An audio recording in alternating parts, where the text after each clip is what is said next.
اور ساری دنیا سیدھی بات ہے کہ وہ برائی کی طرف جائے گی، تقریر سننے کے لیے کون آئے گا؟ تو مجھے بڑی شرمندگی ہے کہ میں نے آپ کو تکلیف بھی دی اور کچھ لوگ بھی نہیں آئے گے۔ بس یہی ہے کہ آپ عشاء کی نماز وہاں مسجد میں پڑھا دیں اور اس کے بعد دعا فرما دیں، بس آپ تو تشریف لے آئے، آپ کی بڑی مہربانی۔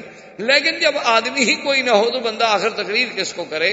اور مسجد میں وہ 2-4 آدمی جو ہوں گے وہ تو پہلے سے آپ کے معتقدین میں ہیں، ہمیشہ درس سنتے ہیں، تقریریں سنتے ہیں۔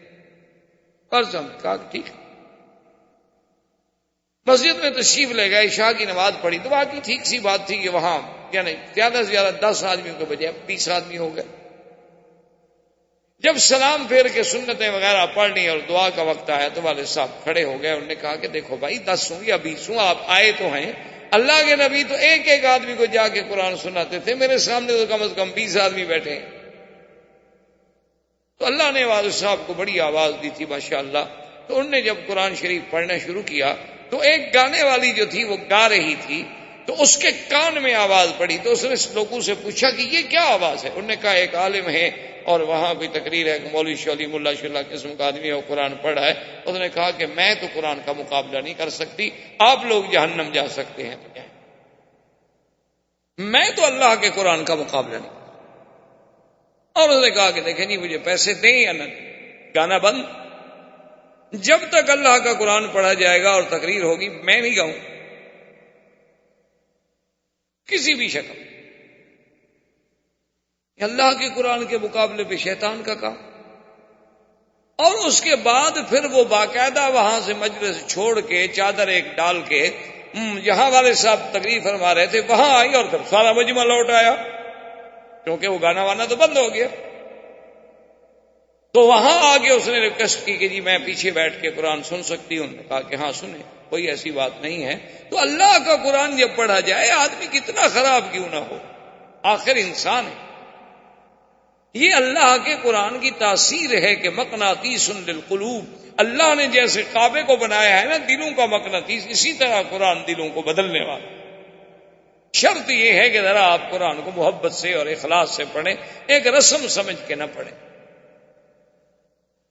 جیسے بہت سارے ملک ہیں ان میں قرآن موجود، اور اتنی میں پڑھ رہا ایک عذاب میں پڑھ رہا تھا کہ ہالینڈ کے ایک علاقے میں جب رابطہ عالم اسلامی کا ایک وفد پہنچا تو وہاں پر جب گئے تو انہوں نے کہا کہ جی یہاں ایک مسجد ہے، اور مسجد میں گئے اور پھر انہوں نے اپنے امام مسجد سے تعارف کرایا کہ جناب یہ ہمارا امام۔ ٹھیک ہے، بات چیت ہوتی رہی۔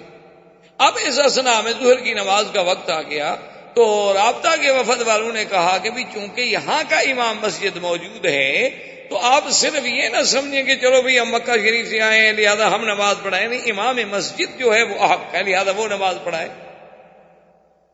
اور دوسری بات انہوں نے کہا کہ ہم تو ویسے بھی 2 رکعت پڑھیں تو اس لیے بہتر ہے کہ مقامی امام نماز پڑھائے۔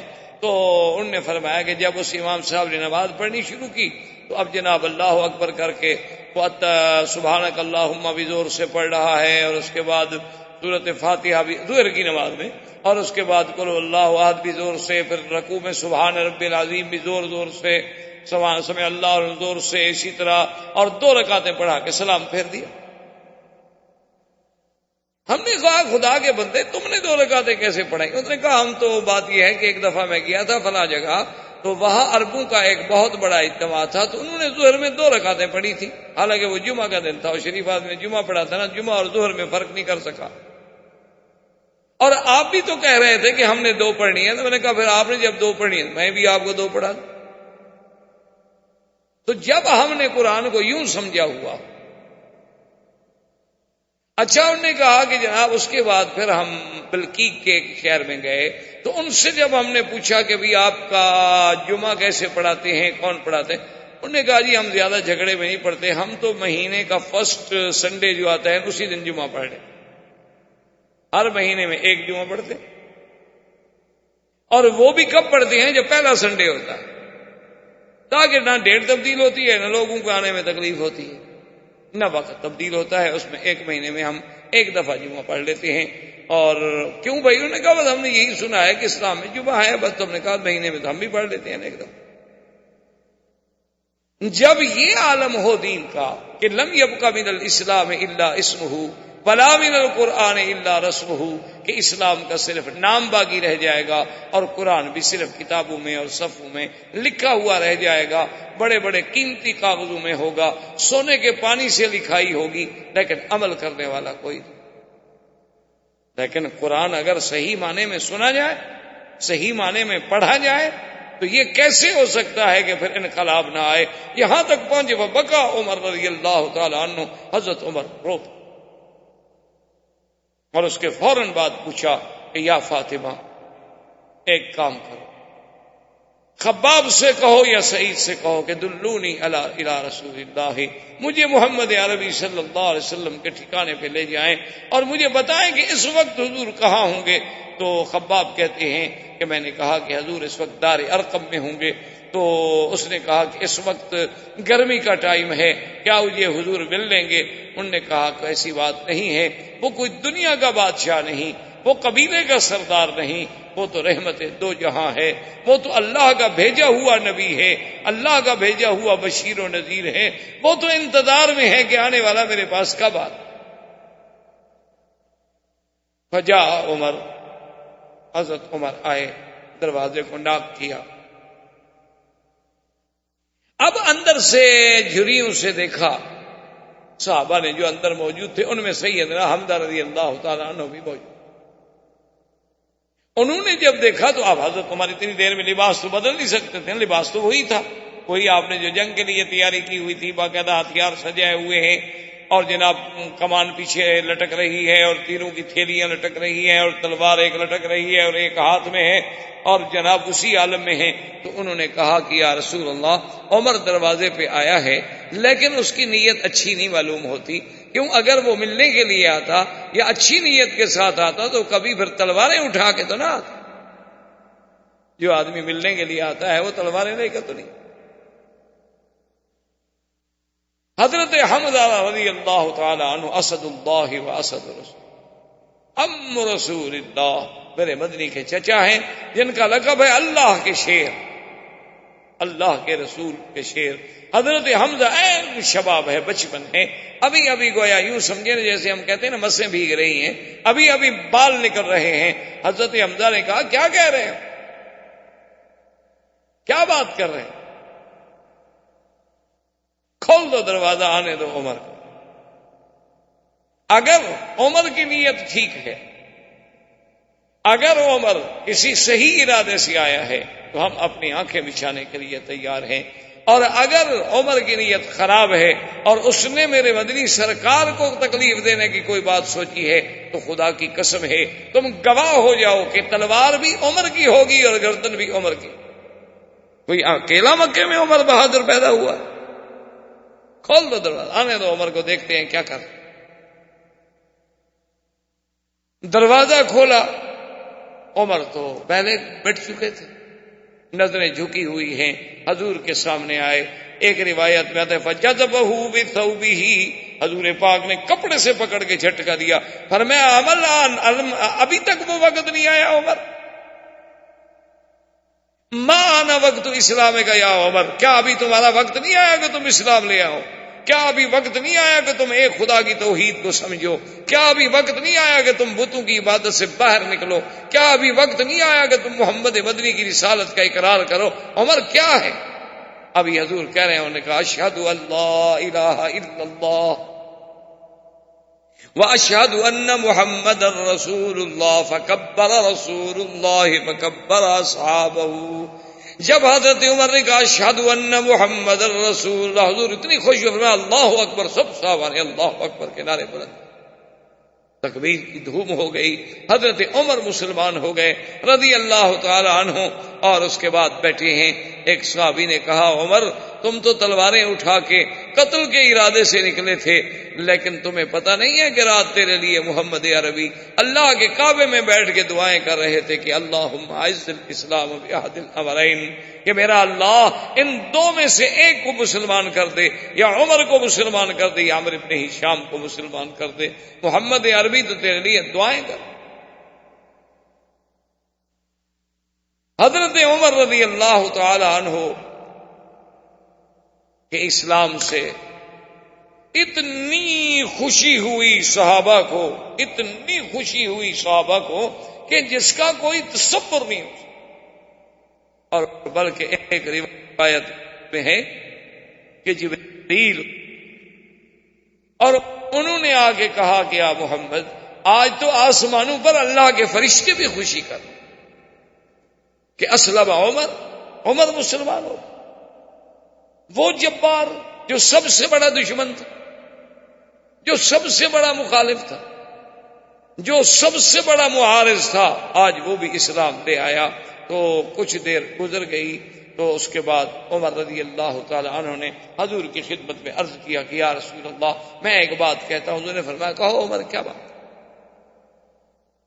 حضور نے کہا حضور السنا علی الحق وهم علی الباطل. عمر ہے نا جی، اب کری یہ زبان ہے، یہ تو عمر ہے نا جسے تاریخ مانتی ہے، دنیا مانتی ہے. تاریخ انسانیت میں ایسے لوگ بڑے کم پیدا ہوئے، اتنے بڑے جینیس. اس نے کہا کہ یا رسول اللہ صلی اللہ علیہ وسلم السنا علی الحق وهم علی الباطل، کیا یہ بات ٹھیک نہیں کہ ہم حق پر ہیں اور مکے کے مشرکین جو ہیں وہ باطل پہ ہیں؟ حضور نے فرمایا بالکل. اس نے کہا حضور یہ کیا بات ہوئی کہ یعبد اللات والعزیٰ، کہ لات و عزیٰ جیسے جھوٹے خداؤں کی عبادت تو کھل کے کی جائے مکے میں، جھوٹے معبودان باطلہ منات ہے، لات ہے، عزیٰ ہے، یہ کیا ہے؟ اب تو میری آنکھیں کھل گئی ہیں نا، یہ تو حجر ہے، اصنام ہے، کیا ہے؟ کچھ بھی نہیں. ان کی عبادت جو ہے یا تعبد اللات والعزیٰ فی المسجد، مسجد الحرام میں لات و عزیٰ کی عبادت تو کھل کے کی جائے، اور ہم سچے خدا کی عبادت جو ہے وہ کبھی مکانوں کے اندر، کبھی دار ارقم میں، کبھی بیت ام ہانی میں چھپ چھپ کے کریں. یا رسول اللہ یہ میری غیرت گوارا نہیں کرتی. کم از کم ہم 40 مسلمان ہیں، آپ حکم دیں صحابہ کو، آپ آگے چلیں، مسلمان آپ کے پیچھے چلیں. ایک طرف عمر ہوگا، ایک طرف حمزہ ہوگا. آج ہم دیکھتے ہیں کہ کون قریش ہم کو روکے. آج بھی مہربانی کریں، ہمیں ایک دفعہ تو کھل کے عبادت کر رہے تھے. حضور صلی اللہ علیہ وسلم راضی ہو گئے. تو اب اس منظر پہ یعنی آپ غور کریں کہ آج وہ دعوت سری جو تھی عمر کے آنے سے، ذرا اپنا دعوت بعثت کے بعد اللہ کے نبی کی جو دعوت تھی توحید کی دعوت، آج اس کا رنگ بدلا کہ وہ اندر سے باہر آ. پہلے دعوت ہوتی تھی لیکن علیحدہ گھروں میں چپکے سے. آگے حضور صلی اللہ علیہ وسلم ہیں اور پیچھے 40 صحابہ ہیں. دائیں آپ کے سیدنا حمزہ ہیں، بائیں حضرت عمر ہیں. اور سب صحابہ جو ہیں، ایک حدیث میں آتا ہے، ایک روایت میں آتا ہے کہ بس تھوڑے تھوڑے وقفے سے یہ کہہ رہے ہیں کہ لا الہ الا اللہ اللہ اکبر، لا الہ الا اللہ اللہ اکبر، یہ کہتے ہوئے بڑھ رہے ہیں. اسی پہ اقبال نے کہا تھا نا، اگرچہ بت ہیں جماعت کی آستینوں میں، مجھے ہے حکم اذان لا الہ الا اللہ. حضرت عمر ساتھ ہیں اور قریش کو پتہ چلا، انہوں نے کہا کہ اسلم عمر، عمر مسلمان ہو گیا. اب قریش بھاگ کے آ رہے ہیں، روسائے قریش ہے، ابی جہل ہے، ابی لہب ہے، عتبہ ہے، عتیبہ ہے، شیبہ ہے، ربیعہ ہے، ولید ابن المغیرہ ہے، عقبۃ ابن ابی معیط ہے، امیہ ابن خلف ہے، ابی ابن خلف ہے. بڑے بڑے روسائے قریش، بڑے بڑے سادات قریش ہیں. ان کو جب پتہ لگا تو گھروں سے نکل آئے، آگے دیکھا. اور پھر جناب اس زمانے میں جب 40 آدمی اللہ کا نام لینے والے ہوں، ہماری طرح تو نہیں نام لیتے تھے، وہ تو پورے مکے کی گلیاں گونج رہی تھیں، اللہ کا حرم گونج رہا تھا، مکے کے پہاڑ گونج رہے تھے. معلوم ہوتا تھا کہ پہاڑ بھی ساتھ ذکر کر رہے ہیں اور اللہ کا نام لے رہے ہیں. اور صحابہ کی جماعت چلی جا رہی ہے کہ لا الہ الا اللہ اللہ اکبر اللہ اکبر. اور سارے قریش کھڑے ہیں حیران ہو کے، دیکھ رہے ہیں کہ یہ کیا ہو گیا، یہ کیا ہو، کیسا انقلاب آ گیا. جب بالکل مسجد الحرام کے قریب آئے تو عمر نے کان جہیر الصوت، حضرت عمر بڑے بلند آواز، بڑا اللہ نے انہیں یعنی جبروت، طاقت، قوت، صلاحیتوں سے نوازا تھا اتنی آواز میں شدت تھی کہ کبھی اگر بعض مورخین تو ایسا بھی لکھتے ہیں کہ عمر کبھی اگر غصے میں آ کے دھاڑ دیتے تھے تو عورتوں کے حمل گر جاتے تھے، لیکن یہ بات ہمیں کسی حدیث میں نہیں۔ بہرحال اتنا کوئی شک نہیں کہ بلند آواز۔ حضرت عمر کھڑے ہو گئے، قافلہ رک گیا، اور کفار قریش کو مخاطب ہو کے کہا کہ اس نے کہا کہ سودائے قریش، روسائے قریش، سن لو، اگر تم میں سے کسی کو شک ہو ابن خطاب پر تو سن لو تم بھی کہ اشہد ان لا الہ الا اللہ واشہد ان محمد رسول اللہ، اور اس کے بعد میں تمہیں کہتا ہوں آگے بڑھو اگر آج تم نے اپنے بچوں کو یتیم کرانا، اور آج جس کو یہ شوق ہو کہ اس کی عورت بیوہ ہو جائے، بچے یتیم ہو جائے، تو عمر کی تلوار کا مقابلہ۔ اب قریش تو ان کے لیے تو یہ صدمہ ایسا تھا نا کہ اسی میں وہ آدھے پاگل ہو گئے، ان کی ہمتیں تو اسی میں ٹوٹ چکی تھی کہ پہلے تو مسلمان ہوتا تھا نا جی، خباب، حضرت بلال، یاسر، عمار، بی بی سمیہ، بی بی نہدیہ، غریب ضعیف کمزور لوگ، عبداللہ ابن مسعود رضی اللہ تعالیٰ عنہ آئے، ابی ذر رضی اللہ تعالیٰ عنہ آئے، بڑے ضعفاء لوگ تھے۔ عمر تو آخر ایک قریش میں سے ایک بہت بڑے ستون تھے، تو ان کے لیے تو پہلے ابھی وہ اس حیرت سے نہیں نکلے تھے، لیکن مقابلہ کریں تو کیسے کریں۔ حضرت عمر رضی اللہ تعالی عنہ نے آپ کی قیادت میں حضور صلی اللہ علیہ وسلم سرکار کی غلامی میں آئے، مکے میں آ کے ذکر اللہ کا نام ہوا، عبادت کی گئی، نمازیں پڑھی گئیں، اور اس کے بعد پھر مسلمان حضور صلی اللہ علیہ وسلم کے ساتھ اسی طرح جس انداز میں آئے تھے واپس اپنے اپنے گھروں کو چلے گئے۔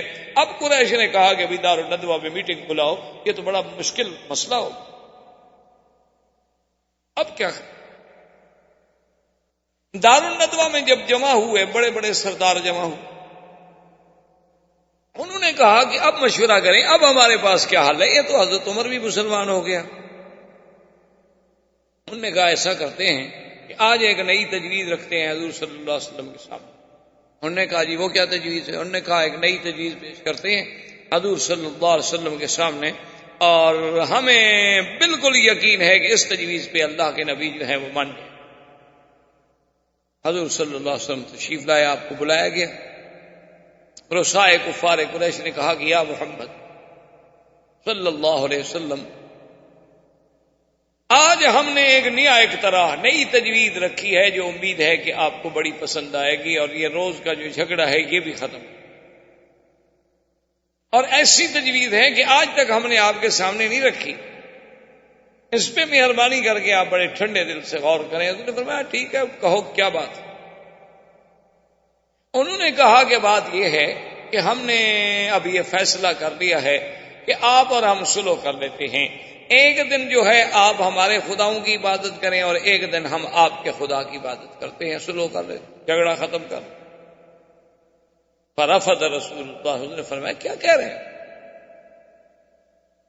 انہوں نے کہا اچھا حضور اگر آپ کو یوں منظور نہیں نا، چلو ایسا کریں، ایک دن جو ہے آپ ہمارے آلہہ کی تعظیم کریں، عبادت کریں، ان پہ آپ سلام کریں، ان پہ آ کے مسا کریں، انہیں چومیں چاٹیں، اور 8 دن جو ہے نا ہم آپ کے خدا کی عبادت کریں گے۔ دیکھو ہم 8 دن، آپ ایک دن۔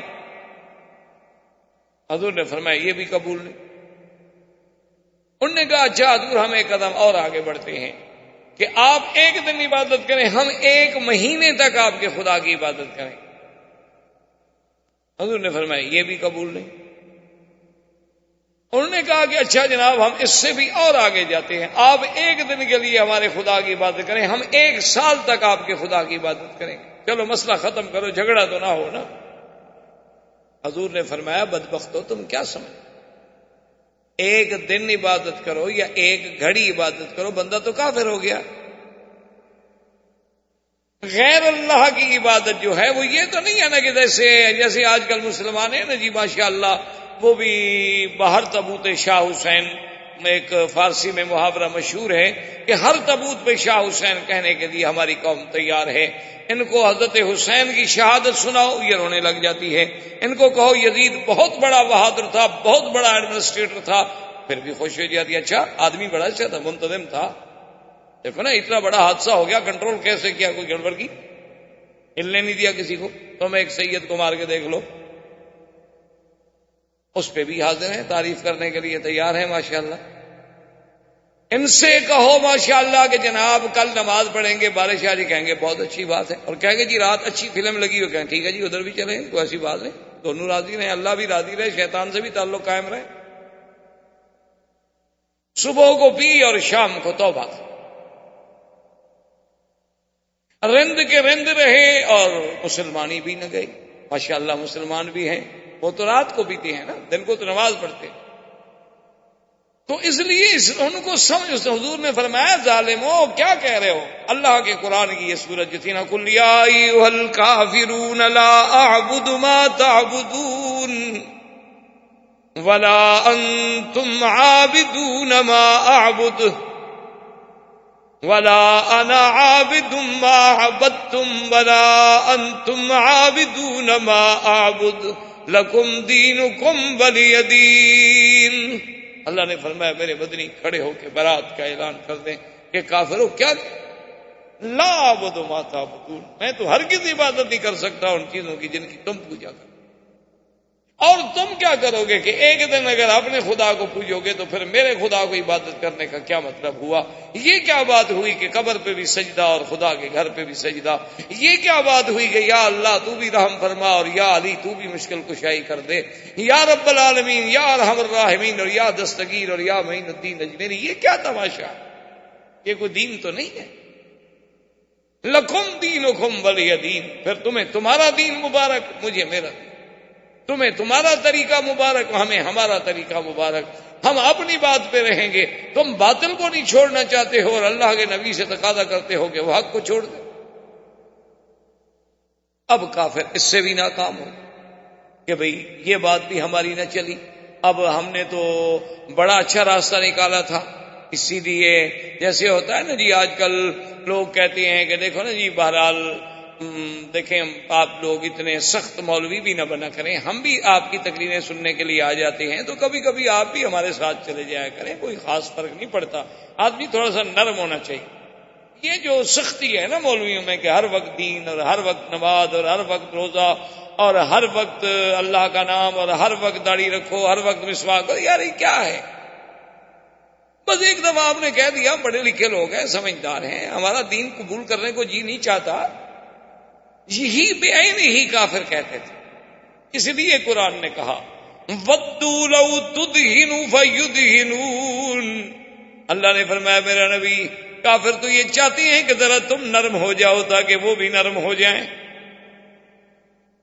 لو تدہن، دہن کہتے ہیں جب کسی چیز کو تیل لگا لو نا ذرا جلدی سے نرمی سے وہ رسی نکل جاتی ہے. تو اللہ نے فرمایا کہ یہ تو چاہتے ہیں کہ ذرا آپ نرم ہو جائیں، تھوڑا سختی نہ کریں، تھوڑا ان کو اجازت دے دیں کہ اپنے مسئلے، اور وہ بھی تھوڑے سے فرمایا فلا تطع المکذبین. مدنی خبردار کبھی کسی جھوٹے کی اتباع نہیں کریں. اللہ کے دین میں کوئی لچک نہیں، عقیدے میں کوئی لچک نہیں، توحید میں کوئی لچک نہیں. لچک ہوتی ہے دنیاوی معاملات میں، لچک ہوتی ہے اخلاق میں، ایانت میں. اللہ کے دین کے عقیدے تو نہیں بدلے جا سکتے لچک میں. اللہ تبارک و تعالیٰ کے پیغمبر نے جب ان کی اس بات کو بھی ٹھکرا دیا تو اب انہوں نے سوچا کہ بھئی اس میں بھی ہم ناکام گئے تو اب اور کوئی حل نکالیں کہ اللہ کے نبی کا ہم مقابلہ کر سکیں. تو اب ابو جہل بدبخت نے ایک اور بات سوچی. وہ آیا اور کہنے لگا کہ محمد عربی صلی اللہ علیہ وسلم آپ ہمارے خداؤں کو گالی دیتے ہیں، لات کو برا کہتے ہیں، عزا کو برا کہتے ہیں، منات کو برا کہتے ہیں. میں آپ کو روک رہا ہوں، اگر آپ نے پھر ان کو برا کہا تو میں آپ کے خدا کو گالی دوں گا. اللہ کے نبی نے فرمایا کہ ابو جہل بدبخت، ہمیں تو خدا نے منع کیا ہے کہ کسی غیر کے بت کو بھی ہم گالی، ہم تمہارے خداؤں کو کب گالی دیتے؟ ہمارا دین تو ہمیں یہ اجازت ہی نہیں دیتا کہ ہم کسی کو گالی دیں، ہم کسی کے دین کو گالی دیں. ہمارے اسلام میں یہ گنجائش نہیں ہے. تم کیا کہہ رہے ہو کہ ہم تمہارے خداؤں کو ہم تو کہتے ہیں کہ یہ خدا نہیں ہے. تم اس بات کو اگر گالی سمجھتے ہو تو یہ الگ بات. ہم تو یہ کہتے ہیں کہ یہ تمہارے ہاتھوں کے بنائے ہوئے بت ہیں، یہ تمثیلات ہیں، یہ شکلیں ہیں، یہ صورتیں ہیں، تم نے خود گھڑی ہوئی ہیں، اللہ نے کوئی ان کا حکم نہیں دیا، کوئی تمہارے پاس اس پہ دلیل کوئی نہیں، اور نہ ہی یہ آلہہ ہے، بلکہ یہ ایک جھوٹی تصور و تخیل کی ایک اپنی بنائی ہوئی دنیا ہے جس کا حقیقت سے کوئی تعلق نہیں۔ ہم تو تمہیں یہ بات کہتے ہیں، اسی کو تم قاضی سن۔ انہوں نے کہا بہرحال کچھ ہو، میں یہ اب برداشت نہیں کروں گا کہ کوئی ہمارے خداؤں کی بے عزتی۔ اب بات اور تقابل میں آ گئی۔ اللہ تبارک و تعالیٰ کے نبی، اللہ تبارک و تعالیٰ کے نبی پر ایمان لانے والے وہ اپنی بات پہ جمے ہوئے ہیں، اور کفر نت نئے بہانے سوچ رہا ہے کہ کس طرح مسلمانوں کو اپنے اسلام سے ہٹایا۔ اللہ تبارک و تعالیٰ آپ کو مجھے اسلام پہ قائم و دائم رکھیں۔ وما علینا الا البلاغ، اللہم سلمنا ولا تسلمنا، وامنحنا ولا تمتحنا، اللہم اکرمنا ولا تہنا، اللہم زدنا ولا تنقصنا، اللہم اعطنا ولا تحرمنا، اللہم آسرنا ولا تؤثر علینا، اللہم اجعلنا فی زمانک و امانک و احسانک، صلی اللہ تعالی علی خیر خلقہ سیدنا محمد وعلی آلہ وصحبہ اجمعین۔ الحمد للہ رب العالمین، والصلاة والسلام على أشرف الأنبياء وسيد المرسلين سيدنا محمد وعلى آله وأصحابه أجمعين۔ برادران اسلام، محترم بھائیوں، عزیز بچوں، الحمدللہ کئی دنوں سے ہم نے اپنے دروس کا سلسلہ جو ہے وہ سیرت نبی پاک، سیرت رسول پاک صلی اللہ علیہ وسلم کا آغاز کیا ہوا ہے۔ حضور صلی اللہ علیہ وسلم کی سیرت طیبہ تو اتنی عظیم ہے، اتنی جامع ہے، اور اس قدر اس میں واقعات ہیں کہ اگر کوئی انسان، بلکہ تمام انسان بھی مل کر کوشش کریں کہ ہم حضور صلی اللہ علیہ وسلم کی سیرت طیبہ کا احاطہ کر سکیں تو نہیں کر سکتے، کیونکہ اللہ نے جس پیغمبر کو ساری نبوتوں کے بعد خاتم النبیین بنایا ہو، جس پیغمبر کو اللہ نے امام الانبیاء والمرسلین کے مرتبہ سے سرفراز فرمایا ہو، جس اللہ نے حضور کی نبوت کو قیامت تک کے لیے جاری فرمایا ہو، تو جب دنیا ختم ہوگی، بندے ختم ہو جائیں گے، لیکن حضور کی سیرت کا باب جو ہے وہ ختم نہیں ہو سکتا۔ یہ تو ہماری سعادت ہوتی ہے کہ ہم بھی اس میں شریک ہو جائیں، کچھ بیان کر کے، کچھ بیان سن کے۔ تو ہم نے اس موضوع پر، اس مقام پہ ہم پہنچے تھے کہ بعثت کے بعد، یعنی حضور کا دور مکی زندگی جو ہے، کیونکہ حضور صلی اللہ علیہ وسلم کی بعثت کے بعد آپ کے 13 سال جو ہیں وہ مکی زندگی سے تعلق رکھتے ہیں، اور ہجرت کے بعد 10 سال جو ہے وہ مدنی زندگی سے تعلق رکھتے ہیں، کیونکہ میرے آقا سرکار دو عالم صلی اللہ علیہ وسلم کی عمر مبارک جو ہے ایک روایت کے مطابق 65 سال ہے، اور ایک روایت کے مطابق 63 سال ہے۔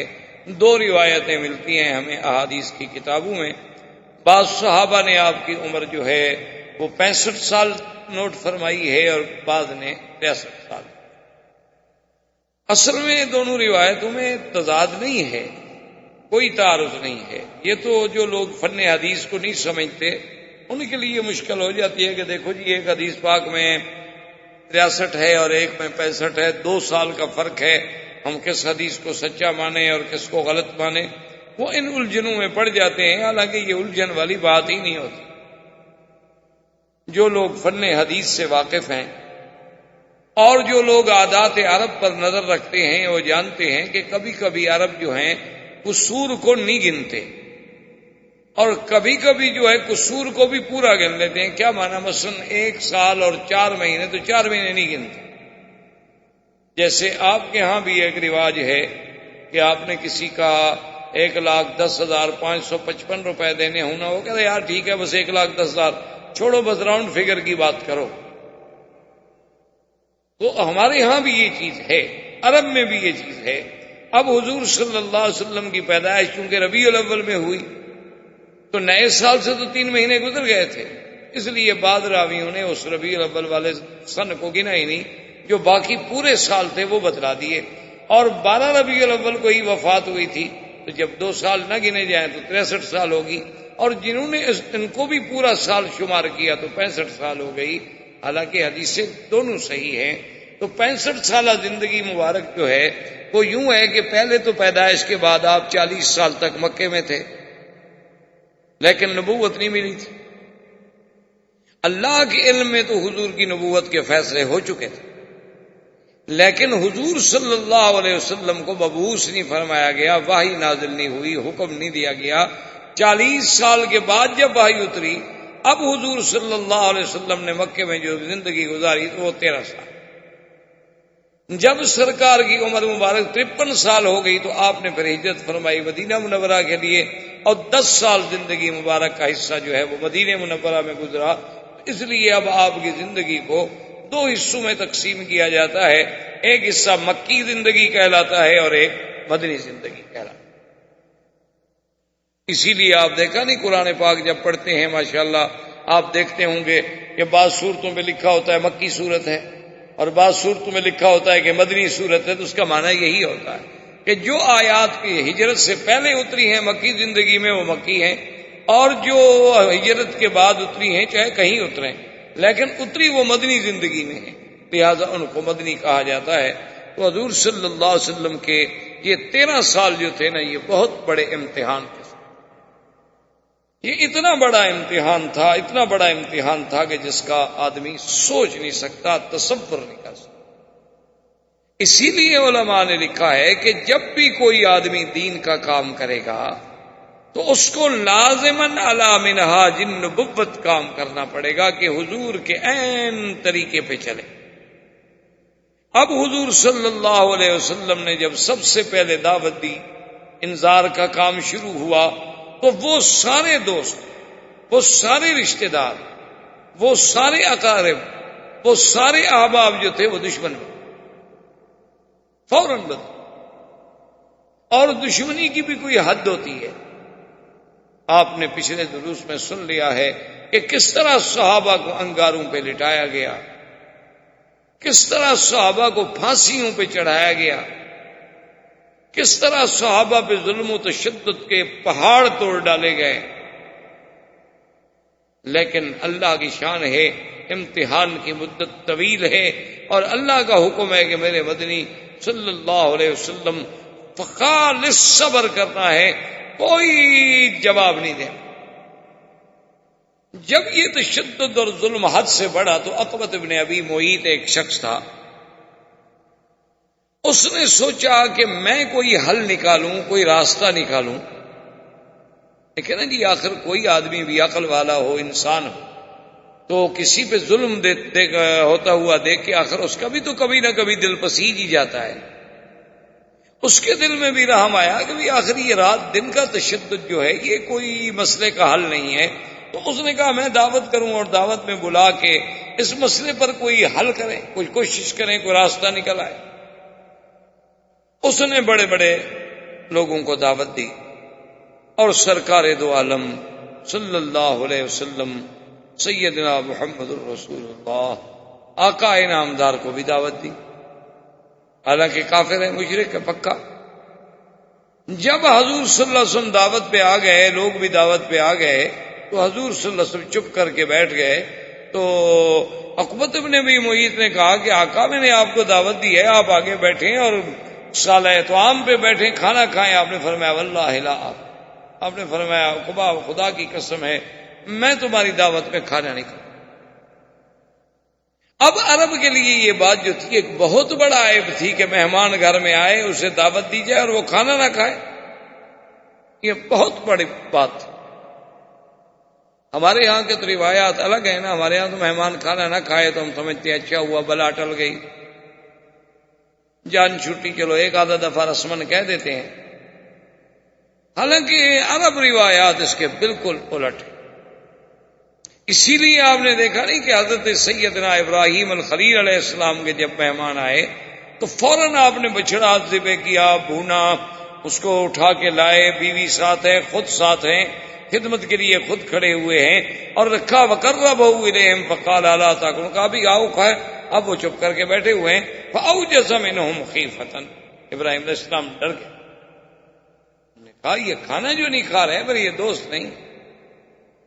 تو پھر انہوں نے بتایا، انہوں نے کہا ابراہیم الخلیل آپ نہ ڈریں، ہم تو اللہ کے فرشتے ہیں، ہم تو کھاتے ہی نہیں نا، ہم تو کھانے سے پاک ہیں، اور آپ نے تو پوچھا ہی نہیں ہم سے، اور آپ چپ کر کے چلے گئے اور فوراً بچھڑا ذبح کر کے تشریف لے آئے۔ تو اب آپ کو تسلی ہوئی۔ تو کسی کا کھانا نہ کھانا جو ہے یہ کوئی معمولی سی بات نہیں ہوتی، اور یہ بہت بڑی اہانت شمار ہوتی تھی کہ میں نے دعوت کی ہے اور مہمان کھانا نہیں کھاتا۔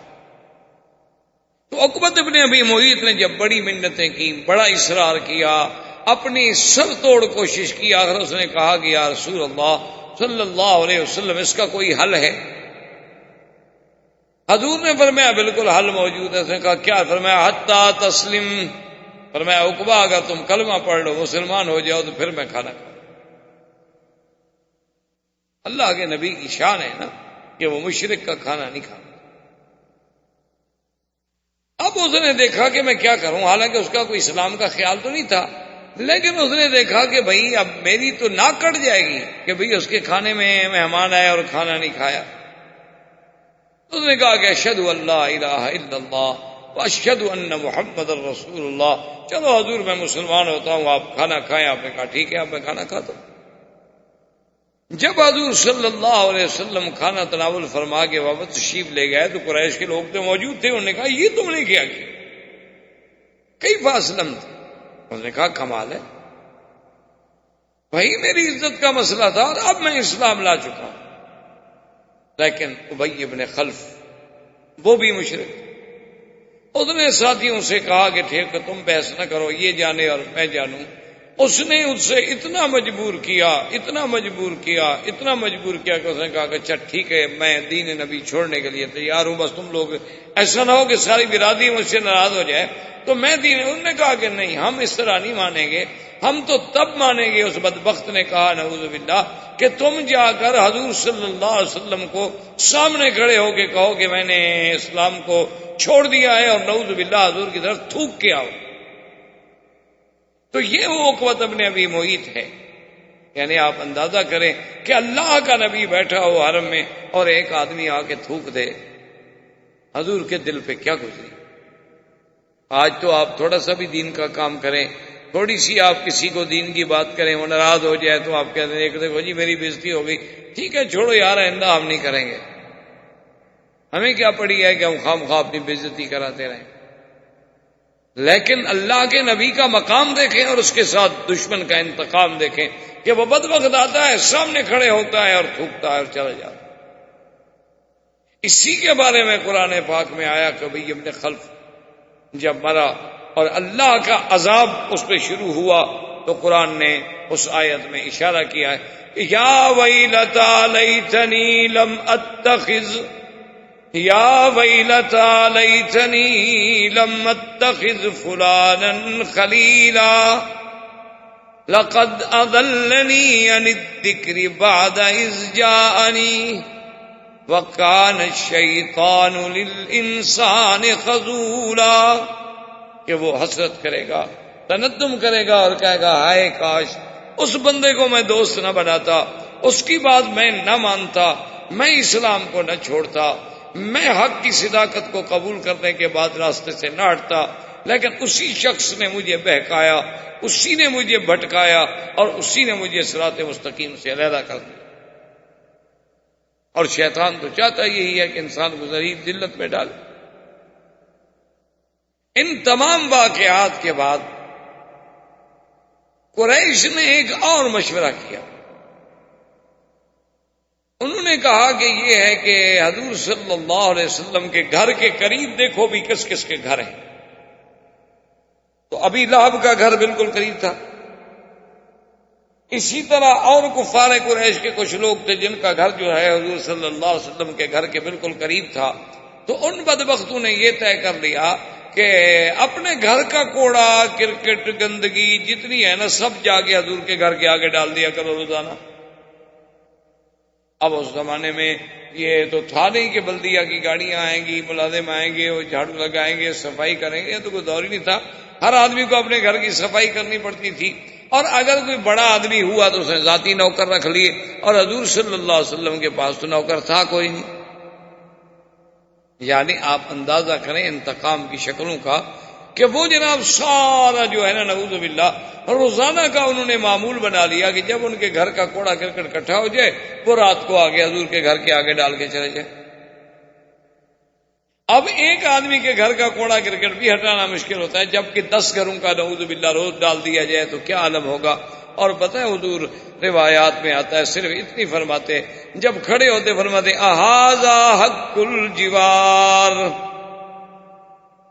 بس، اور صرف اتنی بات حضور فرماتے کہ کیا ہمسایہ گیری کا یہی حق ہے جو تم کر رہے ہو؟ چلو تمہیں میری نبوت پر ایمان نہیں، تمہیں میری رسالت پر ایمان نہیں، لیکن ہمسایہ گیری کے بھی تو کچھ اصول ہیں نا۔ اور اسلام نے تو ہمسائے کو اتنا بڑا مقام دیا ہے، اتنا بڑا مقام دیا ہے کہ صحیح حدیثوں میں موجود ہے کہ حضور نے فرمایا جبریل یوصینی فی الجار فخفت ان یورثہ، کہ اللہ تبارک و تعالی نے بار بار جبریل کو بھیجا کہ ہمسائے کے حقوق کا خیال کرو، ہمسائے کے حقوق کا خیال کرو۔ حضور نے فرمایا میں تو ڈر گیا کہ کہیں پتہ نہیں اللہ تبارک و تعالی ہمسائے کو بھی میراث میں حقدار بنائیں گے کہ جیسے بیٹے بیٹیوں کو حصہ دیتے ہو ہمسائے کو بھی حصہ دو، یعنی اتنا بڑا حق ہے۔ اور عرب کا ایک محاورہ بھی ہے کہ الجار جار ولو جار، کہ جار جو ہے ہمسایہ ہمیشہ ہمسایہ ہی ہوتا ہے، چاہے وہ ظالم بھی کیوں نہ ہو، چاہے ظلم بھی کیوں نہ ہو، آخر ہمسایہ۔ اور حق الجوار جو ہے یہ تو بڑی مشہور سی بات، تو حضور صرف اتنی بات فرماتے اہذا حق الجوار، مکے والوں یہی ہمسایہ گیری کا حق ہے جو تم کر رہے۔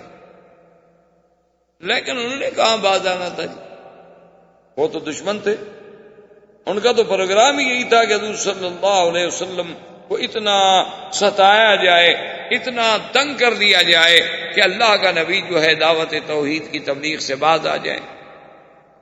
ایک دن ابو جہل بدبخت نے ایک اور تجویز سوچ لی، اس نے سب قریش کے سردار بیٹھے ہوئے تھے، اس نے کہا بھی بات سنو،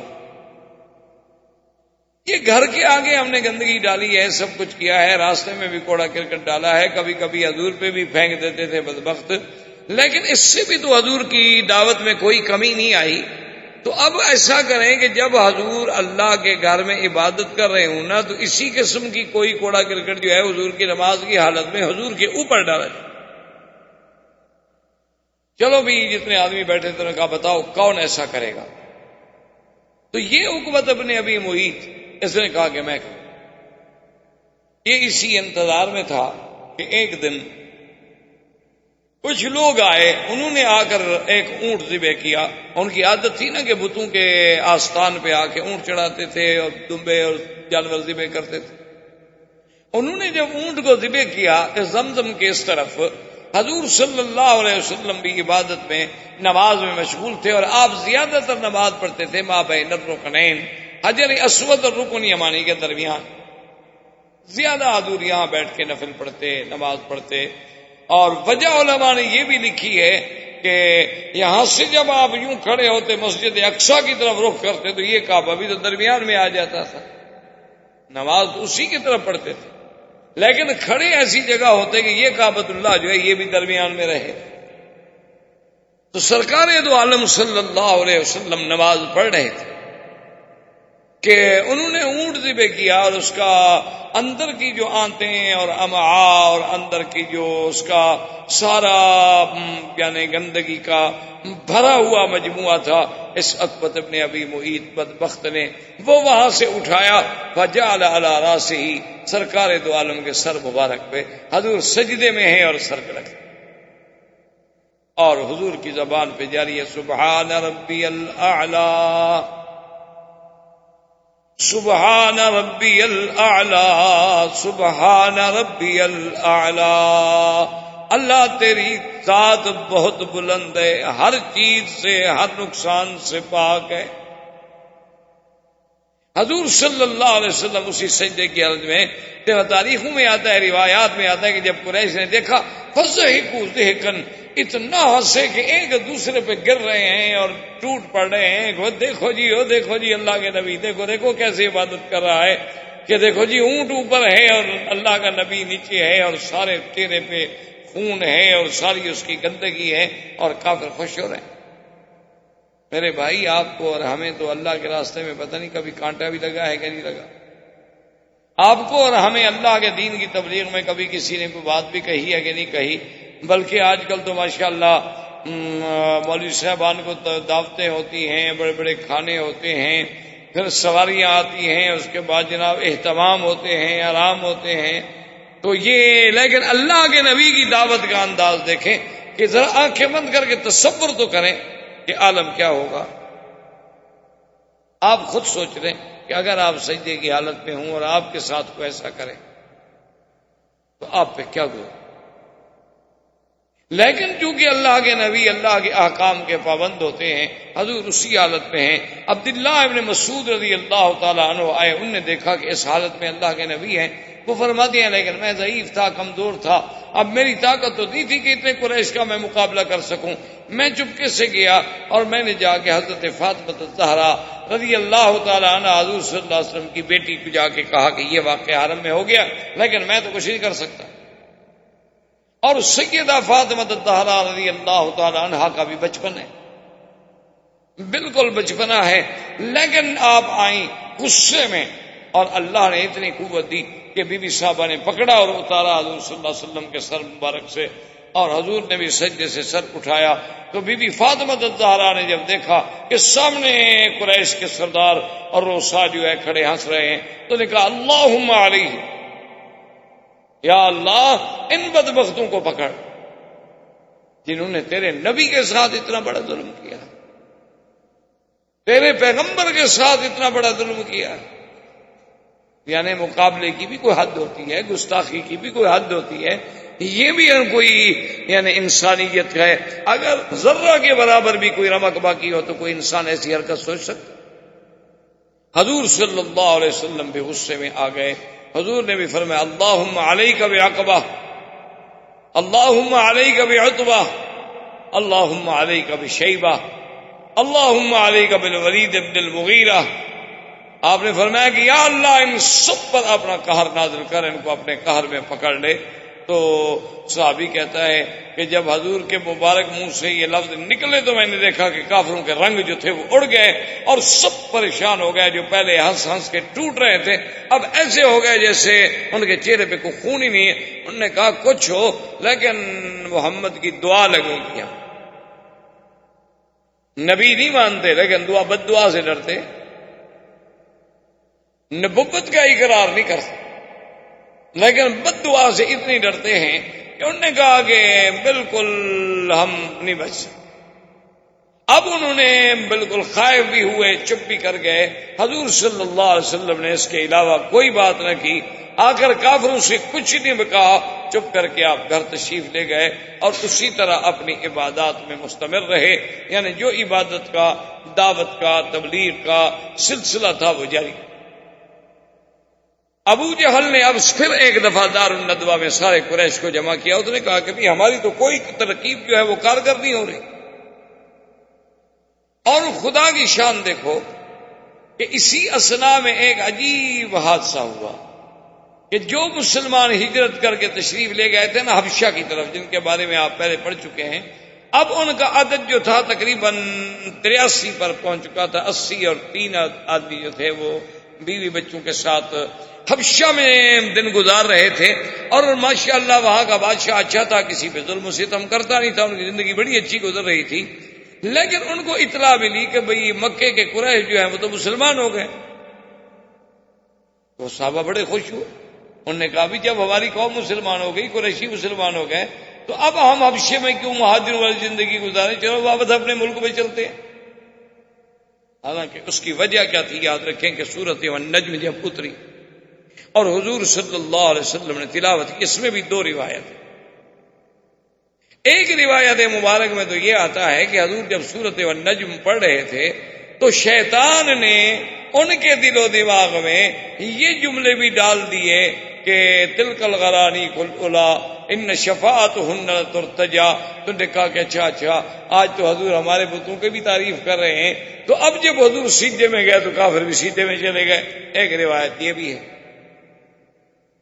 اور ایک روایت میں اس قصے کا کوئی ذکر نہیں، بلکہ یہ ہے کہ جب حضور نے سورۃ النجم پڑھی، اللہ کا قرآن اور زبان محمد مصطفیٰ صلی اللہ علیہ وسلم، آپ جب اس آیت پہ آخر میں پہنچے کہ هذا نذير من النذر الأولى أزفت الآزفة ليس لها من دون الله كاشفة۔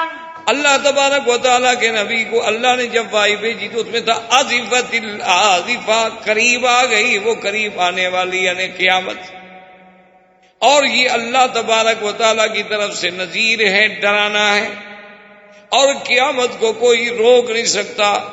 اور تمہارا حالت یہ ہے کہ أفمن هذا الحديث تعجبون وتضحكون ولا تبكون وأنتم سامدون فاسجدوا لله واعبدوا۔ اللہ نے حکم دیا کہ یہ کیسے لوگ ہیں جو قرآن افمن هذا الحديث تعجبون، اللہ کے قرآن سے تم تعجب میں آتے ہو کہ یہ کیسا کلام، اللہ کا قرآن سن، کیسے لوگ، اور اللہ کا قرآن اور نبی کی باتیں سن کے تم ہنستے ہو۔ حالانکہ چاہیے تو یہ تھا کہ تمہارے اندر کوئی جذبہ پیدا ہوتا، تمہارے اندر خوف پیدا ہوتا، خشیت پیدا ہوتی، تم ڈرتے، تم اللہ کے ذکر سے روتے۔ اللہ والے تو اللہ کا قرآن سن کر ان کی تو ہچکیاں بن جاتی تھیں، اور کبھی کبھی یہ بھی ہوتا تھا، حدیثوں میں موجود ہے کہ کبھی کبھی ایسی آیت بھی اتری ہے کہ حضرت عمر ایک آیت سن کے بیمار ہو جاتے تھے، بستر سے اٹھ نہیں سکتے تھے، لوگ آتے تھے عیادت کرنے کے لیے کہ کیا حال ہے، خیریت ہے؟ لیکن اللہ نے فرمایا تم کیسے لو کہ تم بیٹھے ہو اور ہنستے ہو؟ تو جب اللہ کا حکم آیا کہ فَاسْجُدُوا لِلَّهِ وَاعْبُدُوا فَسَجَدَ رَسُولُ اللَّهِ، حدیث میں آتا ہے کہ حضور سجدے میں گر گئے، مسلمان بھی سجدے میں گر گئے، اور کافروں پر بھی قرآن کا اتنا اثر ہوا کہ وہ کچھ نہ سمجھے لیکن وہ بھی سجدے میں گر گئے۔ قرآن کا ایک اثر، کیسے اثر؟ ہمیں کچھ دوستوں نے سنایا کہ ایک دفعہ، پہلی دفعہ جب قاری عبد الباسط، اب تو وہ بھی فوت ہو گئے، اللہ ان کی قبر پہ رحمتیں فرمائے، وہ جب پاکستان میں تشریف لائے تو ایک علاقے میں انہیں دعوت دی گئی تلاوت قرآن کے لیے، اور وہ جب آتے تھے تو بڑے بڑے اجتماع ہوتے تھے، لاکھوں کے قرآن سننے کے لیے لوگ آتے تھے، بڑے بڑے قاریوں کے اجتماع ہوتے تھے، اور ایک عجیب منظر ہوتا تھا کہ رات کا سما ہے اور اللہ کے قرآن کی تلاوت ہو رہی ہے، اور پوری دنیا سے، ملک سے چنے ہوئے قاری آ رہے ہیں، اور ہر قاری کا پھر اپنا ایک انداز۔ تو وہاں پر ایک رافضی تھا، ایک شیعہ تھا، جو اس علاقے کا بہت بڑا سردار بھی تھا، اور اس علاقے کا وہ ایک سیاسی لیڈر بھی تھا، اور اس علاقے میں صوبائی وزیر کے لیول کا بھی آدمی تھا، عہدے کا۔ تو وہ نہ آیا دعوت، تو اس سے جا کے ایک وفد ملا، انہوں نے کہا کہ جناب آپ کیا کر رہے ہیں، چلو تقریریں ہوں، جلسے ہوں تو پھر بھی ہے، وہ اصل میں تھا رافضی شیعہ تھا، تو پھر تو چلو تو آپ نہ جائیں کہ چلو بھی اہل سنت کا جلسہ ہے، ممکن ہے ہمارے بارے میں کوئی سخت لفظ کہیں گے، اور یہاں تو کوئی مقصد ہی نہیں، یہاں تو صرف تلاوت قرآن ہوگی، اور کوئی اردو کا، کوئی اپنی زبان کا، کوئی تقریر کا تو ایک لفظ بھی نہیں ہوگا۔ اس نے کہا کہ بھائی ٹھیک ہے، لیکن سنیوں کا پروگرام ہے، اور پھر ہم قرآن سمجھتے نہیں ہیں، ہمیں عربی تو آتی نہیں۔ وہ سیاسی آدمی تھا نا، اس نے بہانہ بنایا، انہوں نے کہا ہم تو قرآن سمجھتے نہیں، تو بغیر سمجھے ہوئے سننے کا کیا فائدہ جب آدمی سمجھ نہ سکے۔ انہوں نے کہا جی بغیر سمجھنے کے بھی اللہ پاک ثواب تو دیتے ہیں۔ مجبور کیا، لے آئے، تو وہ بھی چونکہ اس علاقے کا ایک انتہائی اہم آدمی تھا، اسٹیج پہ بیٹھا تھا، تو سب قاری پڑھتے. اب قاری عبد الباسط کی جب باری آئی اور قاری عبد الباسط نے جناب جب قرآن شریف پڑھنا شروع کیا اور وہ رنگ اور سما بندھا نا جی، تو وہ اتنا بے ہوش ہوا کہ وجد میں اپنی میز سے کرسی سے گر کے نیچے جا. اسے پتہ کوئی نہیں تھا کہ میں کہاں پڑا ہوں، کہیں ٹوپی پڑی ہے، کہیں کچھ پڑا ہے، اور جناب وہ مٹی پہ پڑا ہوا ہے. لوگوں نے اٹھایا، کیا ہو گیا؟ اس نے کہا مجھے نہیں پتا. اللہ کے قرآن کا ایسا اثر ہو رہا تھا کہ میں نے تو یہ سمجھا کہ پتہ نہیں ابھی عبد الباسط نے بس نہ کیا تو شاید عذاب کے فرشتے آ کے مجھے پکڑ لیں گے، میں تو ڈر کے مارے گر گیا. تو قرآن پاک کا تو ایک اثر تو ہوتا ہے نہیں، چاہے دوست ہو چاہے دشمن ہو، کیونکہ دنیا کی کوئی طاقت اس کے اعجاز کا مقابلہ نہیں کر سکتی. تو یہ بات اصل میں حبشے میں پہنچی کہ بھئی قریش مکہ بھی سجدے میں گر گئے، حضور کے ساتھ نماز پڑھی، تم نے سمجھا مسلمان ہو گئے. حالانکہ وہ مسلمان تو نہیں ہوئے، تو ایک وقتی بات، ایک حادثہ، اتفاق. کچھ صحابہ بیچارے ہجرت کر کے گئے تھے جو حبشہ سے واپس آ گئے، لیکن جب مکے میں پہنچے آگے دیکھا بھی آگے تو وہی بات ہے جو پہلے تھی. پھر بیچارے کچھ لوٹ گئے اور کچھ عذاب سہنے کے لیے یہاں رہ گئے. تو اب قریش کے سردار نے، ابی جہل نے، اس نے ندوہ میں میٹنگ کی. اس نے کہا کہ بھئی اب یہ معاملہ بہت حد سے نکل رہا ہے اور کسی حالت میں بھی ہم سے کنٹرول نہیں ہو رہا ہے، تو اس کے بارے میں بیٹھ کے غور کریں. بڑے غور و فکر کے بعد فیصلہ ہوا کہ مقاطعہ کیا جائے. مقاطعہ کا معنی سمجھتے ہیں بائی کاٹ. بھئی کیا بائی کاٹ کیا جائے؟ انہوں نے کہا کہ جی کوئی آدمی محمد رسول اللہ صلی اللہ علیہ وسلم کے خاندان بنو ہاشم سے کوئی آدمی بھی لین دین نہ کرے، کوئی آدمی بنی ہاشم جو ہیں بنی ہاشم کے پاس نہ جائے، کوئی آدمی بھی بنو ہاشم کو اعانت نہ کرے، اور لا یتزوجہم ولا یزوجہم، نہ تو ان سے شادی کرے اور نہ ان کو کوئی رشتہ دے. بنو ہاشم کے ساتھ بالکل مقاطعہ، پکا مقاطعہ کر دیا جائے. انہوں نے کہا جی کیوں؟ انہوں نے کہا اب اس کے علاوہ حل کوئی. اب جب مقاطعہ شروع ہوا حضور صلی اللہ علیہ وسلم سے تو ابی طالب کو بھی غصہ آیا. ابی طالب نے بنو عبد المطلب، بنی عبد مناف، بنو ہاشم کو بلا کے میٹنگ کی. اس نے کہا کہ دیکھو مکے والوں نے بیکاٹ کر دیا ہے محمد رسول اللہ صلی اللہ علیہ وسلم خاندان سے، تو بتاؤ تم ساتھ دو گے؟ انہوں نے کہا نہیں ہم تو ساتھ دیں گے. ٹھیک ہے چلو، اب مسلمان نہیں تھے سارے. انہوں نے کہا مسلمان ہوں نہ ہوں لیکن یہ تو ہم نہیں برداشت کر سکتے کہ اللہ کے نبی محمد رسول اللہ اور بنی ہاشم کو بھوکا مار دیا جائے. ہم تو ان کا ساتھ. جب ابو جہل کو پتہ چلا کہ بھی بنی عبد مناف، بنی ہاشم، بنی عبد المطلب یہ سب کے سب محمد عربی صلی اللہ علیہ وسلم کا ساتھ دینے کے لیے کھڑے ہیں، تو اس نے پھر میٹنگ کال کر لی. اس نے کہا بات سنو، اب ہمارا ان سب سے مقاطعہ ہے، ان تمام سے ہمارا مقاطعہ ہے. اور انہوں نے کہا ایسے بات نہیں چلے گی، بلکہ فقط ابو صحیفۃ فعلقوها فی داخل الکعبۃ المشرفہ، ایک صحیفے پر انہوں نے شرط لکھ لی کہ بھی بنی ہاشم، بنی عبد مناف، بنی عبد المطلب، ان کے ساتھ ملنا ملانا، کھانا پینا، بیچنا لینا دینا، نکاح رشتہ سب بند. اور یہ معاہدہ لکھنے کے بعد کعبہ شریف کے اندر اس کو لٹکا دیا. ان کی عادت تھی کہ کوئی اگر اہم قسم کا کوئی معاہدہ ہوتا تو یہ اس کو کعبۃ اللہ میں لٹکا دے. اب جناب مقاطعہ شروع ہوا تو ابی طالب نے بھی سوچا کہ بھئی یہ مکے میں تو اتنی پابندیاں ہیں، اس کا ہم کب تک مقابلہ کریں گے؟ تو یہ لوگ مکے سے اٹھ کے باہر وادی میں چلے گئے جس کا نام شیب ابی طالب پڑ گیا. ابھی بھی ایک علاقے کو شیب ابی طالب کہا جاتا ہے، لیکن علماء تاریخ نے لکھا ہے کہ وہ یہ جگہ نہیں تھی بلکہ وہ تو بہت مکہ سے کچھ بہت دور تھی. یہ بھی ابی طالب کا چونکہ جگہ تھی اس لیے یہ بھی شیب ابی طالب کہلاتا ہے. آپ اگر مروہ کی جانب سے نکلیں تو جہاں مولد الرسول صلی اللہ علیہ وسلم ہے، جہاں حضور پیدا ہوئے، اب وہاں مکتبہ ہے، حرم کی لائبریری ہے دینی کتابوں کی. اس سے آپ غزے کی طرف اگر جائیں تو جب آپ اوپر کے حصے میں جائیں گے تو یہ علاقہ شیب ابی طالب ہے، اور پھر اس کے ساتھ شیب عامر ہے، اور شیب عامر کے ساتھ اب جہاں آپ نے دیکھا ہوگا نا کچھ سرنگیں آگے ملتی ہیں، یہ وہ جگہ ہے جس کا نام ہے خندمہ. یہ وہ جگہ ہے خندمہ جس کے بارے میں تاریخ میں ایک بڑا مشہور جملہ ہے عربوں کے ہاں کہ اکرما فر من خندمہ، کہ اکرما جو تھا وہ فتح مکہ کے دن اسی خندمہ کی جگہ سے بھاگا تھا، فرار ہو گیا تھا۔ تو اب جناب وہ باہر چلے گئے، انہوں نے کہا کہ چلو ہم باہر جا کے رہتے ہیں مکے والوں کے ساتھ، اب ہم کیا کریں جب بھی ہمارے ساتھ ملتی ہی نہیں۔ تو اب انہوں نے آپس میں جو کچھ ایک دوسرے کے ساتھ تھا وہ مدد کی، لیکن آخر وہ مدد کب تک چلے؟ حکیم ابن حزام ایک شخص ہے، وہ بھی کافر تھا، مسلمان نہیں تھا، بعد میں اسلام اللہ نے نصیب کیا۔ اس کو جب پتہ چلا تو وہ تو اونٹ پر سامان لے کر، کھانے پینے کا سامان لے کے چلا، کبھی کچھ ہو جائے لیکن میں یہ پہنچاؤں گا بنی عبداللہ، بنی ہاشم کو اور بنی عبد المطلب کو، ہماری رشتے داری۔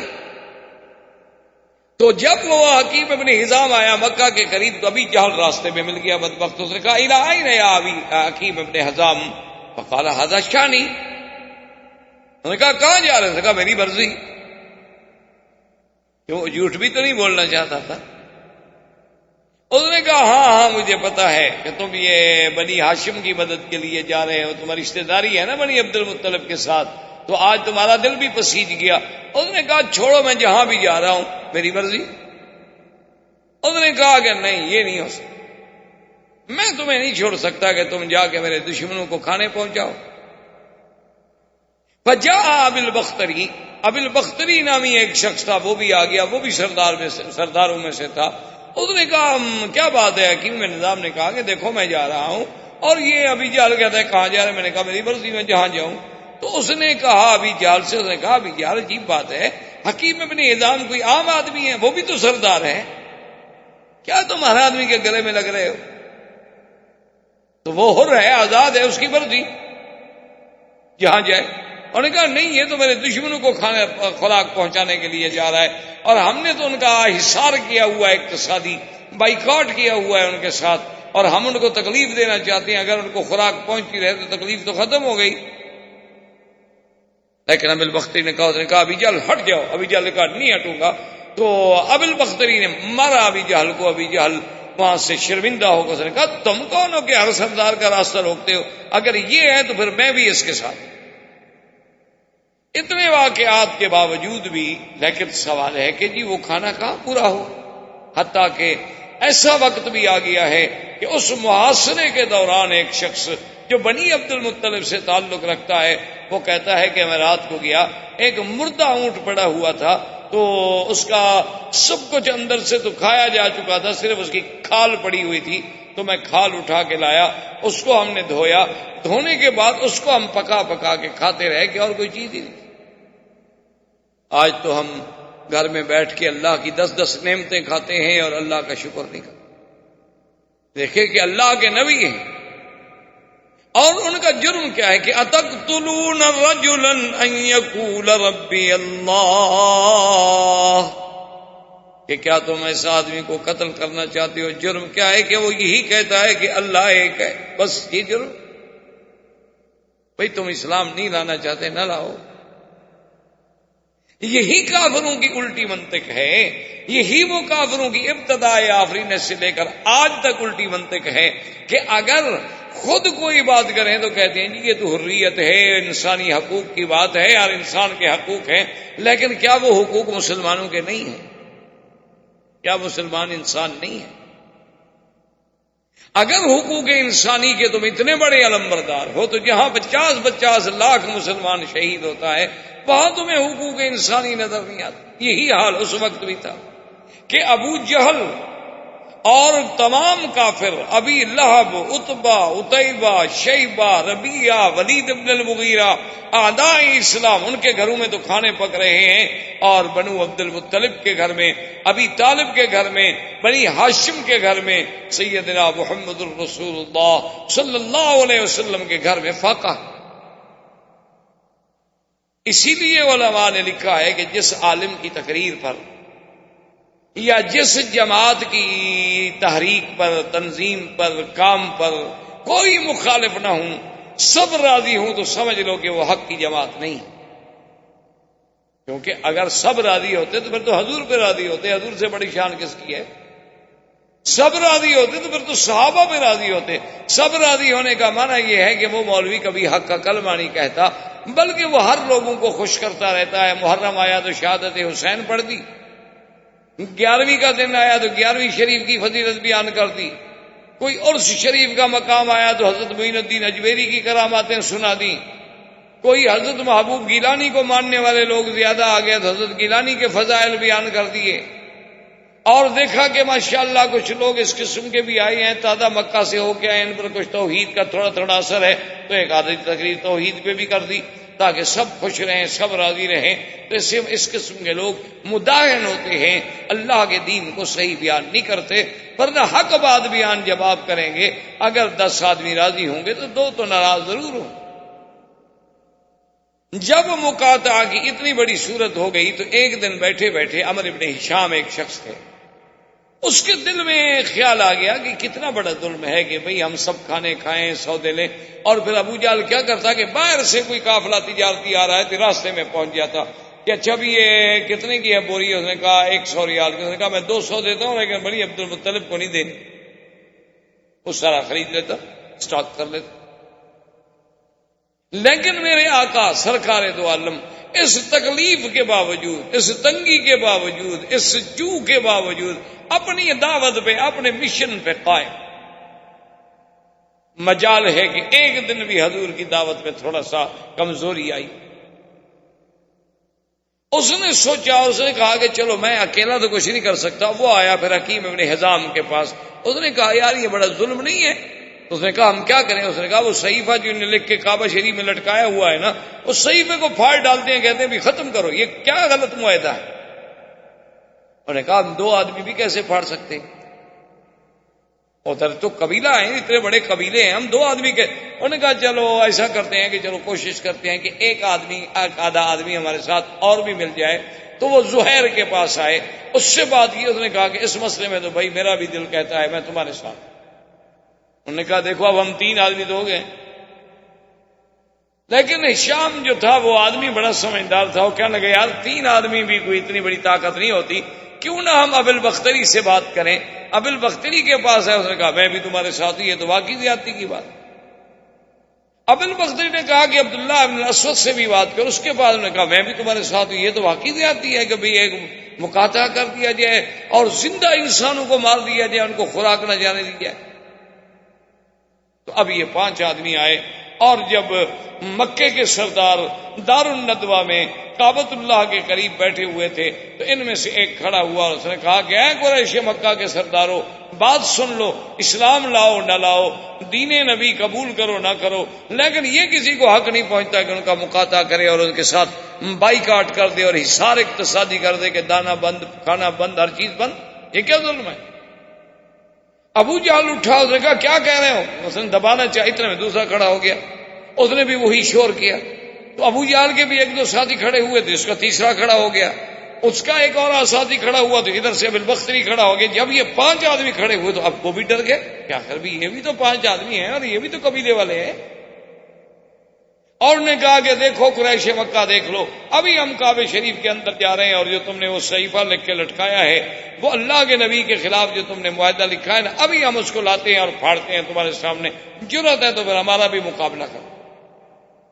ابو جہل بھی سمجھدار تھا، اس نے سوچا کہ یہ تو مسئلہ بڑھ جائے، یہ تو بائیکاٹ کے بعد جنگ شروع ہو گئی، اور اگر ایسی بات ہو گئی تو حضور صلی اللہ علیہ وسلم کو تو یہ 5 قبیلے مفت میں مل گئے امدادی.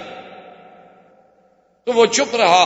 اور وہ کہتے ہیں کہ جب ہم کعبے کے اندر داخل ہوئے اور اس صحیفے کو اتارا تو کیا دیکھتے ہیں کہ اس کو تو دیمک کھا چکی ہے، صحیفے میں کوئی لفظ ہی باقی نہیں، آخری کونے کاغذ کے باقی ہیں.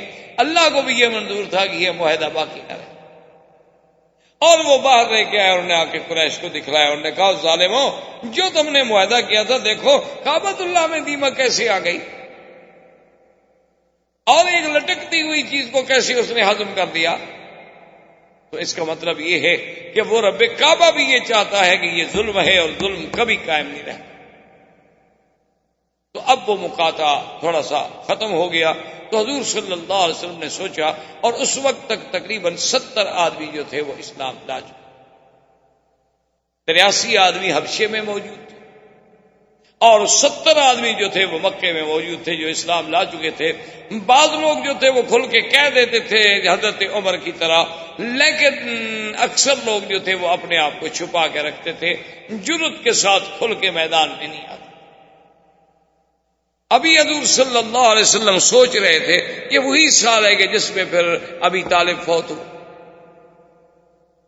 اب ابی طالب حضور کا سب سے بڑا معاون، سب سے بڑا خیر خواہ، سب سے بڑا ہمدرد، غم گسار، کے جس نے 3 سال تک شیب ابی طالب میں گویا کہ قید کی زندگی تھی نا، کہ اسی شیب ابی طالب میں ہی رہنا ہے، اللہ کے نبی کے ساتھ بیٹھا رہا. اور حالانکہ قریش نے اس کے ساتھ تو بائیکاٹ نہیں کیا تھا. اگر وہ وہاں نہ جاتے، حضور کی اعانت نہ کرتے تو مکے والے تو کچھ نہ کہتے ان کو. لیکن اس نے کہا کہ نہیں، اگر حضور سے بائیکاٹ تو میں بھی حضور کے ساتھ. لیکن خدا کی شان ہے، ہدایت کے دروازے اور ہدایت کے فیصلے میرے اللہ کے ہاتھ میں ہیں، وہ کسی کے ہاتھ میں نہیں ہوتے. کوئی ناز یہ نہ کرے کہ میں سید ہوں، میں عالم ہوں، عالم کا بیٹا ہوں. اللہ چاہے تو کسی جاہل کو بھی ہدایت دے دیں، اور نہ چاہے تو اللہ کے نبی کا چچا ہے ابی طالب، موت قریب ہے اور حضور تشریف لے آئے. حضور نے فرمایا کل کلمۃ احاج بها عند اللہ یا امی کل کلمۃ، میرے چچا ایک دفعہ تو پڑھ لو لا الہ الا اللہ محمد الرسول اللہ. ایک دفعہ تو کلمہ پڑھ لو، قیامت والے دن میں اللہ کے آگے کہنے والا تو بنوں کہ میرے چچے نے چلو کسی حال میں صحیح کلمہ پڑھا تو تھا، میرا اللہ مہربانی کرتے. اور ابی طالب بھی چاہتا ہے اور کہتا ہے واللہ انی احب ان اقر عینک، کہتا ہے خدا کی قسم ہے میں چاہتا ہوں کہ میرے بھتیجے میں تمہاری آنکھوں کو ٹھنڈک پہنچاؤں، لیکن یعیرنی قومی، میری قوم مجھے ہمیشہ تانا دے گی کہ ابی طالب جو تھا وہ ڈر گیا، اور ابی طالب جو تھا وہ ڈر گیا، لہذا میں اس تانے کو نہیں برداشت کر سکتا. انا علی دین عبد المطلب، میں عبد المطلب کے دین پہ ہوں، میں آپ کا دین قبول نہیں کرتا. اور اسی پہ اس کو موت آ گئی.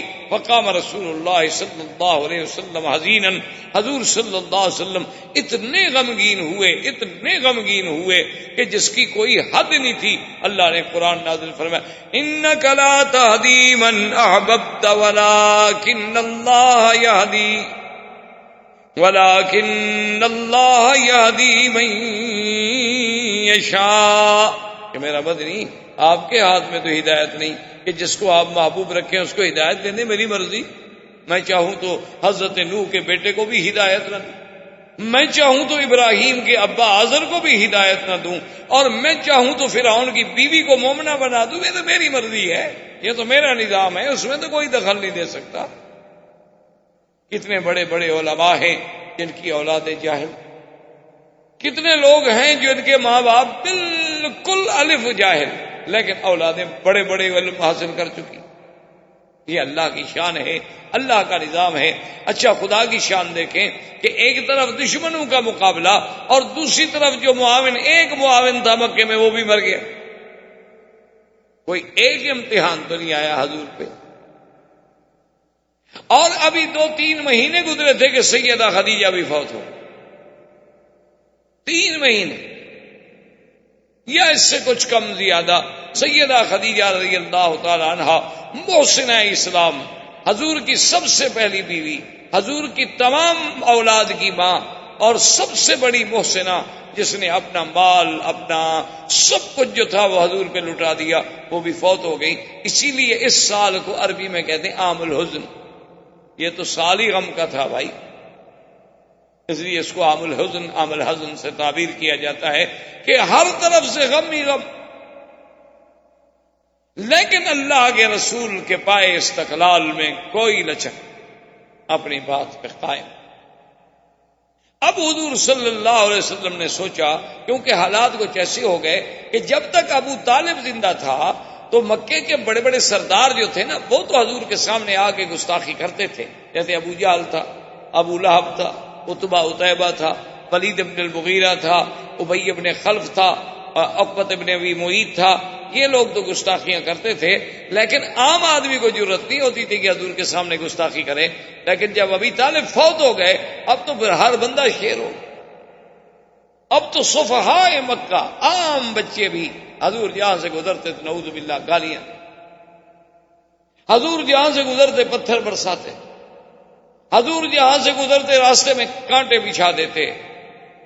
اب حضور صلی اللہ علیہ وسلم نے سوچا کہ معاملہ چونکہ اس حد تک چلا گیا ہے تو اس کا کوئی حل سوچوں، کیوں نہ ہو کہ میں مکے سے کچھ باہر نکلوں، کہ شاید اللہ تبارک و تعالی میرے آبان و انصار جو ہیں کچھ باہر سے پیدا کر۔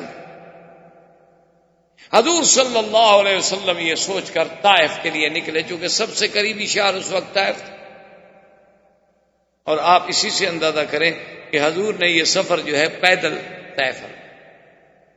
آپ ایک دن ذرا یہاں مکے سے پیدل تو طائف جا کے دیکھیں۔ ویسے تو ہم سب دعوے دار ہیں نا، مسلمان ہیں اور ماشاءاللہ حاجی صاحبان ہیں اور ماشاءاللہ عاشق رسول ہیں، اور ہم تو جی اتنے عرصے سے مکے شریف میں رہتے ہیں، مدینہ شریف میں رہتے ہیں، پتہ نہیں دل میں خیال ہوتا ہے کہ ہم سے تو اب کون بڑا ہو سکتا ہے نیکی میں، ہم تو پہنچے ہوئے لوگ ہیں۔ ایسے ایسے لوگ ہیں ماشاءاللہ کہ آ کر ایسی ایسی باتیں بتاتے ہیں، وہ سمجھتے ہیں کہ چند دن مکے میں ہم نے رہ لیا، عبادت کر لی، شاید ہمارے کو مراتب بلند ہو گئے۔ اللہ کے بندے ہیں، آپ دیکھیں ذرا تصور تو کریں نا، مراتب تو تب بلند ہوتے ہیں جب اسلام کے لیے کوئی قربانی بھی تو دو نا۔ یہ کیا ہمارا اسلام ہے کہ ہم عرب 1 ارب سے زیادہ کی تعداد میں ہیں، اور بجائے اس کے کہ کافر ہم سے ڈرتا ہم کافر سے ڈرتے ہیں۔ یہ اسلام، اللہ کے نبی اکیلے ہیں، 70 مسلمان ہیں، وہ بھی کھل کے سامنے نہیں آ سکتا۔ آپ نے سوچا کہ چلو اللہ کے دین کو پہنچانا ہے تو طائف چلتے ہیں۔ حضور صلی اللہ علیہ وسلم جب طائف تشریف لے گئے تو طائف کے بالکل شہر کے باہر، یعنی گویا کہ آپ شہر میں جب داخل ہو رہے ہیں تو 3 آدمی، عبدی لیل، حبیب اور مسعود، یہ 3 آدمی وہاں بیٹھے، اور یہ سردار تھے طائف کے، یہ بڑے بڑے روسا میں سے تھے، بڑے بڑے سرداروں میں سے تھے۔ انہوں نے جب دیکھا کہ قادم محمد صلی اللہ علیہ وسلم، حضور آ گئے، ان کو پتہ تو نہیں تھا، حضور نے فرمایا کہ دیکھو میرا نام محمد رسول اللہ ہے اور میں آپ سے کچھ باتیں کرنا چاہتا ہوں، اجازت ہے؟ انہوں نے کہا اہلاً، بیٹھیں آپ، فرمائیے۔ حضور صلی اللہ علیہ وسلم نے دعوت توحید دی اور قرآن پڑھا، اللہ کا قرآن سنایا، تو وہ بدبخت تو سمجھ گئے کہ ہاں یہ تو وہ محمد پاک ہیں جس کے قریش مخالف ہیں۔ تو عبدی علیہ غصے میں کھڑا ہو گیا، کہنے لگا واللہ لا اؤمن بک یا محمد، کہنے لگا خدا کی قسم ہے میں تم پہ ہرگز ایمان نہیں لے آ سکتا، تم کیسے نبی ہو؟ دوسرا کھڑا ہو گیا، تیسرا کھڑا ہو گیا، سب نے چیخنا شروع کر دیا، لا اؤمن بک لا اؤمن بک لا اصدق بکلامک، ہم تمہاری بات کو نہیں مانتے، ہم ایمان نہیں لے آتے، ہم ایمان نہیں لے آتے۔ اتنا شور کیا۔ حضور صلی اللہ علیہ وسلم فرماتے ہیں کہ میرے غم میں مزید اضافہ ہو گیا اللہ کے راستے میں۔ میں حیران ہوں کہ میرا مولا، کہ میں نے یعنی مکہ چھوڑا، طائف آیا کہ شاید کوئی راستہ نکلے، یہاں بھی راستے مسدود ہو رہے ہیں۔ تو حضور نے فرمایا کہ میں نے ان سے بات کی، میں نے کہا کہ دیکھو تم سردار ہو، عقل والے ہو، چلو تم میری بات نہیں مانتے ہو نہ مانو، لیکن مجھے روکو تو نہیں، میں طائف والوں کو جا کے بات تو کروں۔ انہوں نے کہا ہم کیوں آپ کو روکے نہیں؟ حضور صلی اللہ علیہ وسلم نے طائف میں جانا، آپ نے کہا اچھا میں تو جاتا ہوں، اور انہوں نے جناب لڑکوں کو اور آباشوں کو حکم دیا حضور کے سامنے، حضور قرآن پڑھتے ہیں وہ تاڑیاں پیٹتے ہیں۔ یعنی آپ اندازہ فرمائیں، آپ نے کبھی اپنے ساتھی کو بھی دین کے لیے نہیں کہا ہوگا، آپ نے اپنے کبھی کسی دوست کو بھی دین کے لیے آمادہ نہیں کیا ہوگا، اور کاروں میں بیٹھ کر بھی نہیں کہا ہوگا، لیکن خود سوچیں کہ حضور پاک نے کہاں طائف ہے، پیدل چل کے پہاڑیوں میں، اور ظالم کافر جو ہیں پتھر برسا رہے ہیں اور پاؤں سے خون بہ رہا ہے، پھر بھی محمد بدری کی زبان پہ اللہ کا قرآن۔ جیسے کہ کسی نے کہا تھا نا کہ سرے دار بھی پکارا، لبے بام بھی صدا دی، میں کہاں کہاں نہ پہنچا تیری دید کی لگن۔